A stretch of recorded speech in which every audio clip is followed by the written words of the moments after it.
Ang mabuting balita ng Panginoon ayon kay San Mateo. Noong panahong iyon, sinabi ni Jesus sa kanyang mga alagad, "Darating ang Anak ng Tao bilang hari, kasama ang lahat ng anghel, at luluklok sa kanyang maringal na trono. Sa panahong iyon, matitipon sa harapan niya ang lahat ng tao.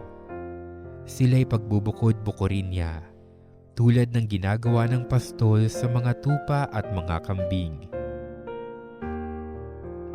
Ilalagay niya sa kanyang kanan ang mga tupa at sa kaliwa ang mga kambing, at sasabihin ng hari sa mga nasa kanan, 'Hali kayo, mga pinagpala ng aking Ama. Pumasok na kayo at manirahan sa kahariang inihanda para sa inyo mula pa nang likhain ang sanlibutan. Sapagkat ako'y nagutom at inyong pinakain, nauhaw at inyong pinainom. Ako'y isang dayuhan at inyong pinatuloy. Ako'y walang maisuot at inyong pinaramtan. Nagkasakit at inyong dinalaw. Ako'y nabilanggo at inyong pinuntahan." Sasagot ang mga matuwid, "Panginoon, kailan po namin kayo nakitang nagutom at aming pinakain, o nauhaw at aming pinainom? Kailan po kayo naging dayuhan at aming pinatuloy, o kaya'y walang maisuot at aming pinaramtan? At kailan po namin kayo nakitang may sakit o nasa bilangguan at aming dinalaw?" Sasabihin ng hari, "Sinasabi ko sa inyo, nang gawin ninyo ito sa pinakahamak sa mga kapatid kong ito ay sa akin ninyo ginawa." At sasabihin naman niya sa mga nasa kaliwa, "Lumayo kayo sa akin, mga sinumpa. Kayo'y pasaapoy na di mamamatay, na inihanda para sa diablo at sa kanyang mga kampon. Sapagkat ako'y nagutom at hindi ninyo pinakain, nauhaw at hindi ninyo pinainom. Ako'y naging isang dayuhan at hindi ninyo pinatuloy. Ako'y nawalan ng maisuot at hindi ninyo pinaramtan. Ako'y may sakit at nasa bilangguan at hindi ninyo dinalaw." At sasagutin sila, "Panginoon, kailan po namin kayo nakitang nagutom, nauhaw, naging dayuhan, nawala ng maisuot, may sakit, o nasa bilangguan at hindi namin kayo pinaglingkuran?" At sasabihin sa kanila ng hari, "Sinasabi ko sa inyo, nang pagkaitan ninyo ng tulong ang pinakahamak sa mga ito, ako ang inyong pinagkaitan.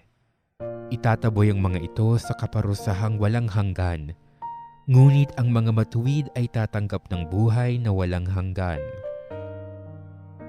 Ang mabuting balita ng Panginoon. Magandang araw po sa ating lahat at nais ko lamang pong magbahagi ng kaunting mga nalalaman ko sa ating Bible for today. At yun ay patungkol sa araw ng paghuhukom. Alam ko naman po na aware tayong lahat na kung ano ba yung paghuhukom. Di ba po?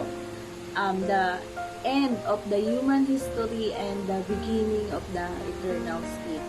So, ito yung paghahatol ni Kristo, di ba po? Yung kasaysayan ng tao at simula ng walang hanggang buhay o estado. Kasi darating ang panahon na titipunin tayong lahat ng ating Mesiyas, ang lahat ng tao sa mundo at ihihiwalay ang bawat isa sa kanila. Kung sino ang gagatimpalaan ng langit at kung sino ang pahihirapan sa impyerno. Di ba po, yun po yung parang second coming na paghihiwalayin kung sino yung mapupunta sa langit at sino ang mapupunta sa impyerno. Habang nabubuhay tayo dito sa lupa, dapat ginagawa natin ang lahat ng ating makakaya upang matupad ang ating misyon sa Diyos. Di ba po, ang misyon natin dito sa lupa. Ano nga ba yung misyon natin dito sa lupa? Di ba po yun po yung magmahalan. Magmahal tayo sa ating mga kapwa, paglingkuran natin ng ating Diyos habang tayo'y nabubuhay pa dito sa lupa. Bilang mga anak ng Diyos, dapat tayo ay naniniwala sa mga salita niya, nakikinig tayo sa kanyang mga salita at ginagawa natin yung mga gusto niyang dapat natin gawin. Yun ay ang pagtulong sa kapwa, paglilingkod, at taos puso nating tinatanggap ang mga kanyang salita. Gusto lamang ng ating Panginoon o inaasahan niya na tulungan natin ang bawat isa sa atin, sa paligid natin, at lalo na ang mga mahihirap. Dahil sa mata ng Diyos, ng ating Panginoon, tayo ay pantay-pantay, mahirap ka man o mayaman. Inaasahan din ng ating Diyos na tayo ay maging mapagkumbaba at mapagbigay sa ating mga kapwa sa lahat ng mga nangangailangan, kahit na ang mga taong gumawa ng kasalanan sa atin. Dapat tayong maging matyaga, umunawa at matutong magpatawad sa mga taong iyon, di ba?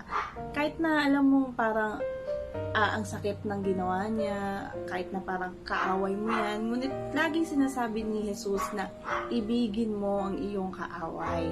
Kasi parang in that way is parang makakatulong sa iyo yun di ba? Mapapatawad mo siya ng unti-unti at saka pag napatawad mo siya, di parang nabunutan ka rin ng tinik sa iyong puso.